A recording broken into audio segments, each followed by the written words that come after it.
Muy buenas, bienvenidos a Filosofada Mundana. Volvemos nuevamente con los temas controvertidos. Justo hace poco yo me encontraba editando una obra que ya tengo colgada en la red, pero quería revisarla para ver cómo era, porque ya estaba hace mucho tiempo ahí colgada, entonces quería saber qué tal estaba. Y nada, me encontré con unos dos artículos, uno que se llama Tolerancia y Religión y otro que se llama Pacifismo, que me parecieron de los artículos que ya comienzan un poco a delatar esa tendenciosidad que ahora actualmente yo dispongo en mis escritos, ¿no? Es muy común ver autores que tienden generalmente, cuando van a analizar determinados aspectos políticos o determinados aspectos históricos, que cargan un valor político detrás.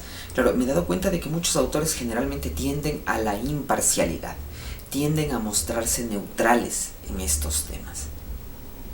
Yo por mi lado considero que ese es un error, considero que no es debido en todo momento mostrarse neutral. En cualquier caso, llega un punto en el que hasta la propia neutralidad puede llegar a volverse un vicio, el vicio de la neutralidad, el vicio de la imparcialidad, de querer en todo momento ser imparcial, ser neutral, nunca querer tomar partido por nada, más o menos un agnosticismo trascendental, llamémoslo así, de nunca querer tomar partido por absolutamente nada, porque nunca está puesta la última piedra sobre nada, entonces, y nunca hay ninguna piedra sólida sobre nada, entonces todo es aquí dudable, ¿no? Más o menos como una duda hiperbólica de, bueno, y cómo sabemos que todo lo que está aquí no es irreal y falso, ¿no? Pero claro, llega un punto, como ya lo he dicho, en el que uno no puede simplemente relegarse a la imparcialidad, relegarse a no tomar partido por nada y pretender que en todo momento uno puede encontrar el punto medio en cada situación. No, yo particularmente me he dado cuenta de que en muchas circunstancias uno tiene que tomar partido por algún lado, porque pretender o creer que es posible encontrar un intermedio, es posible encontrar un intermediario, una neutralidad que permita a conglomerar a todos y que haya una armonía y una coherencia entre todos. Claro, eso me parece, ya lo digo, que puedes llegar a un punto de vicio, inclusive llegar a fundar utopías, puedes llegar a fundar creencias completamente metafísicas en las cuales se crea que en efecto simplemente la tolerancia va a permitir que las religiones entre todas ellas coexistan de una forma completamente armoniosa y completamente pacífica. Bien, esas tesis son tesis contra las cuales yo, por ejemplo, en un escrito que tengo, que está subido en Amazon, claro, yo ahí propongo que, claro, la tolerancia, entendida, por ejemplo, a día de hoy como una tolerancia absoluta, que vendría a ser esto de que, claro, uno debe tolerar, pero completamente, o sea, absolutamente, lo que quiere decir que debe ser intolerante con aquel que sea intolerante. Es decir, toda persona que sea intolerante, hay que ser intolerante con ella, porque no se puede tolerar a alguien que sea intolerante. Esa es la tolerancia absoluta, una tolerancia hasta cierto punto negativa. Pero claro, es la paradoja que se genera un poco ahí. Pero no es algo que vayamos a entrar en ese tema, ¿no? Pero el tema está en claro, ver que esta idea de la tolerancia moderna, la tolerancia como se le entiende como una tolerancia absoluta, de ser intolerante con el intolerante, claro, esta idea de tolerancia aplicada en el contexto de las religiones es como querer precisamente cerrar una cesárea con una curita. No tiene sentido, es absurdo, es una cura superficial que realmente no va a tener ningún efecto. Lo mismo sucede con esta idea de la tolerancia aplicada sobre la religión. Mientras no se hable del fenómeno de la religión, mientras no se, por ejemplo, entre un católico y un musulmán, mientras no entren en discordias sobre cuál es el verdadero sentido de Dios, sobre cuál es la verdadera doctrina que ha sido manifestada por Dios, claro, en ese sentido, entre un cristiano, entre un católico y un musulmán, van a haber peleas, van a haber luchas. Pero claro, la tolerancia lo que plantearía es que existe esta tolerancia mientras no se hable de ella. Es decir, que nadie trate temas religiosos y puede existir la tolerancia. Que nadie mencione sus particularidades religiosas, teológicas, porque en ese momento surge la discordia. El tema está en simplemente que todo sean simplemente religaciones económicas, por ejemplo, para pactos de negocios entre empresas, y que todo se relegue allí, entre negocios, entre, a ver, tú tramita con esto, yo tramito con esto, perfecto, y ta. Pero nadie habla aquí de su cultura, nadie habla aquí de sus particularidades religiosas o morales. Nadie las topa, porque al momento de toparlas, ¿qué es lo que sucede con la idea de tolerancia? Que la idea de tolerancia ya no funciona, deja de ser operativa. La funcionalidad de la idea de tolerancia radica en todos aquellos momentos en donde no se traten temas religiosos. Cuando no existan temas religiosos de por medio, la tolerancia puede darse. Porque evidentemente no puedo tolerar al otro mientras el otro no me quiera cambiar mi religión ni yo le quiero cambiar a él. Entonces podemos estar tranquilos, aquí nadie está siendo intolerante con el otro. ¿De acuerdo? Aquí tú estás por tu lado bien, yo estoy por mi lado bien. Tú no eres intolerante conmigo, yo no soy intolerante contigo. Aquí estamos en tolerancia absoluta. Pero claro, cuando entra el problema de las discordias entre sistemas, ojo con este otro aspecto, no es el hecho de que estas luchas entre religiones tengan que ver tanto con las personas como tal, como que, claro, los católicos son unos fanáticos desquiciados, o lo mismo con los musulmanes, etcétera. No es tanto la cuestión de las personas como tal, aunque están muy implicadas, ¿no? Pero más es el tema del sistema religioso como tal. El sistema religioso musulmán no puede cohesionar con el sistema religioso católico. No pueden cohesionar porque, por ejemplo, la Trinidad católica es incompatible con el monismo absoluto de la deidad musulmana. Es completamente absoluto. Serán ambas formas de monoteísmo, pero formas de monoteísmo incompatibles. No porque ambas sean formas monoteístas van a ser compatibles unas con las otras. Necesariamente va a haber una depredación de una con respecto de la otra. No puede haber compatibilidad. Y esto, ya lo digo, no es porque sea mi opinión o porque sea cuestión de las personas, de que los musulmanes son unos fanáticos declarados y entonces ellos nos van a hacer la guerra. No es tanto por eso, es por el tema de que los sistemas religiosos, los sistemas en los cuales se manejan las personas, esas ideologías en las cuales están ubicados, ellas son las que están entrelazadas dialécticamente. De tal modo que el entrelazamiento entre el catolicismo y el islam es un entrelazamiento incompatible. Es un entrelazamiento que simplemente va a generar discordias entre los sistemas de pensamiento. ¿Y qué genera esto? Genera que al haber una depredación de un sistema con otro, lo que va a suceder son dos cuestiones. O por un lado, los musulmanes comienzan a ser impedidos en su cultura, en su religión y todo eso, comienzan a ser intolerados en los lugares netamente católicos, porque los lugares netamente católicos comienzan a reivindicar una cultura cristiana propia, entonces, y católica. Entonces, claro, en ese momento el catolicismo empezaría a verse dialécticamente confrontado con el islam, y entonces comenzaría a alejarlo, a ser intolerante con él.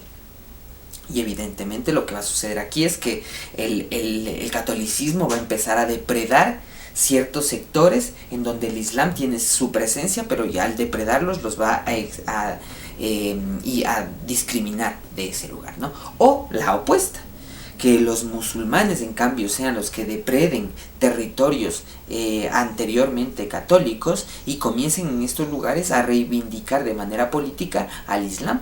Mientras que el catolicismo, claro, al ser muy inoperante, al estar ajeno a las instituciones políticas, entonces, claro, habría este contrapeso, ¿no? El hecho de que, claro, en gran medida empezaría desde la política o desde las masas sociales que llegan en forma de inmigrantes, claro, conseguiría hacerse peso para que sea el islam el que más bien deprede al catolicismo. Y entonces esto es lo que va a suceder en un contexto de la dialéctica de las religiones. porque esto es lo que yo quiero hacer hincapié. Cuando ya vamos a estudiar el tema de la dialéctica de las religiones, no funciona para nada el tema de la tolerancia como no ser intolerante con el intolerante. Esa es una premisa, un axioma moral, ¿de acuerdo? Es un axioma moral que te funciona a nivel operativo actual, ¿de acuerdo? De ahorita salgo a la calle y me encuentro con un musulmán y claro, ¿qué voy a hacer? Voy a saludarle, voy a ser educado, no le voy a preguntar, no le voy a decir nada sobre su religión para no entrar en controversia. Y claro, entonces sería ser tolerante, aplicar la idea de tolerancia como estamos aplicándola. Pero vuelvo y repito, cuando ya entramos en un contexto político, en un contexto teológico, claro, como las dialécticas de religión o las dialécticas de imperio, por ejemplo, las dialécticas de determinados reinos musulmanes con respecto a las repúblicas de ciertas partes de Europa o etcétera, claro, esas dialécticas que se generan allí ya no pueden ser explicadas con la tolerancia. No pueden explicarse desde la tolerancia. La tolerancia en ese momento ya resulta ineficiente, no sirve para explicar nada y en cualquier caso para lo que funciona es para poner un prospecto a futuro de lo que va a suceder, de lo que podría hacerse a futuro, claro. Y en ese sentido es que yo creo que de cara al futuro, una visión que persiste en la tolerancia como la estamos entendiendo, claro, a lo que va a llevar es a una depredación del Islam con respecto al catolicismo y con respecto al cristianismo protestante. Y va a haber una depredación allí bestial. Y eso puede que sea un gran problema, eso puede que signifique un gran problema para la sociología dentro del contexto europeo, para lo que sea su futuro. Y nada, decir eso, que considero que la idea de tolerancia no impide la dialéctica de religiones, solamente la encubre tras un velo de aparente pacifismo y armonía, pero que ya digo, necesariamente va a acabar en una depredación de uno u otro. Y entonces, necesariamente ese es el camino. Y entonces a esto nos vamos nuevamente con con el siguiente tema, que sería el pacifismo.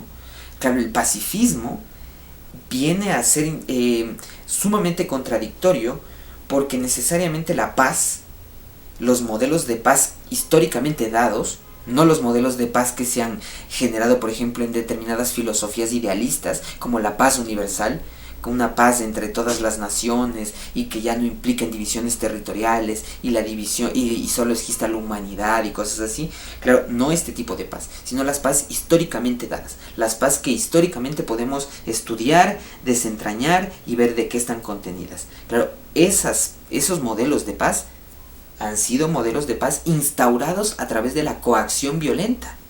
Es decir, son modelos de paz que han sido instaurados a través de la violencia, a través de las armas. ¿De acuerdo? Entonces, la paz necesariamente es un modelo que se implanta a través de eso, a través de la guerra.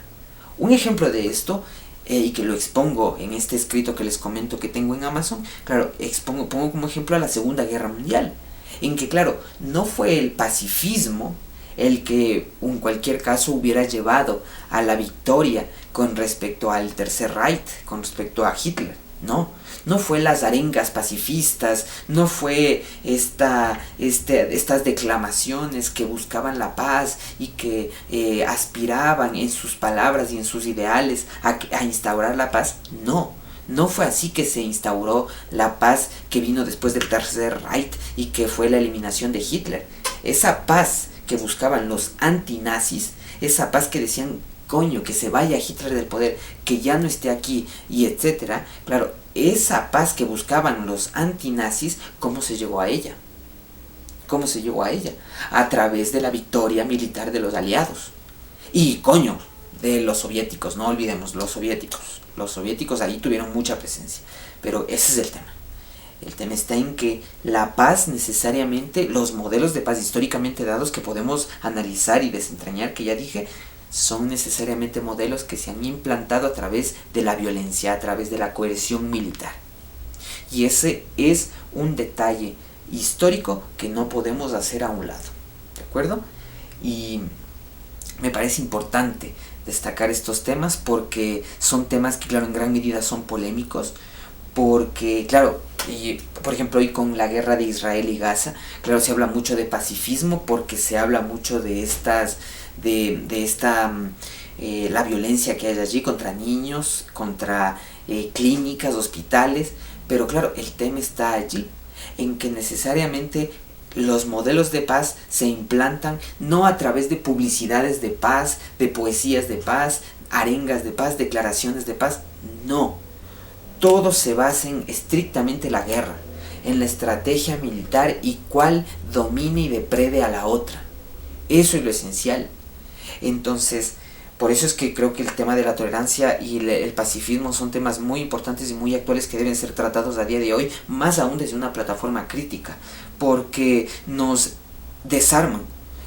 Por un lado tenemos la tolerancia religiosa que nos desarma en el aspecto religioso, en el aspecto religioso filosófico con respecto a los valores que damos a las religiones que nos han determinado, aquí por ejemplo a Hispanoamérica, España y el catolicismo, claro, nos permite no ver ese valor dentro del catolicismo heredado por España, y claro, cuál es el valor inclusive para un ateo, claro, y entonces la tolerancia religiosa nos desarma en ese campo, nos desarma en el campo filosófico espiritual, por decirlo así.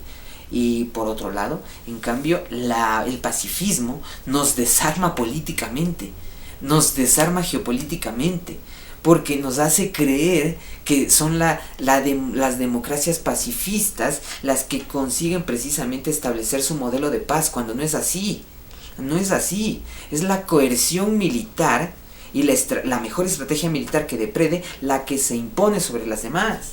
Y es así, nos guste o no. Es que es la realidad geopolítica. Es la realidad política que nos determina. Y tenemos que, como materialistas, alinearnos con ello, ¿no? Una libertad con conciencia de necesidad, ¿no? Y nada, eso creo que ha sido todo. Les agradezco mucho si se quedaron. Si te interesa tal vez algún escrito que tengo por allí rondando de forma completamente gratuita, abajo te dejo mi Substack para que puedas unirte. Y si te interesa tal vez generar comunidad para debatir estos temas, porque claro, no hay nada mejor que debatir precisamente estas cuestiones. O sea, si eres alguien que le agrada ese ambiente de debate, ese ambiente de discusión, todo razonadamente, sin estar en implicaciones insultivas o ad hominem, claro, y si no todo directamente a la sustancia objetiva, entonces te invito también a mi comunidad de Discord, en donde estamos planteando precisamente generar una comunidad también de debate filosófico, de discusiones a nivel filosófico y bastante serio, y asimismo un intercambio entre escritores de filosofía o escritores de literatura de ficción, porque ya digo, o sea, no hay nada de malo tampoco que como filósofos nos involucremos también en alguna obra de arte, intentemos alguna obra de ficción, no le veo nada de malo ni nada de inadecuado. Y nada, creo que eso sería todo. Te agradezco si te quedaste hasta este punto. Nos veremos en una próxima ocasión. Filosofada mundana.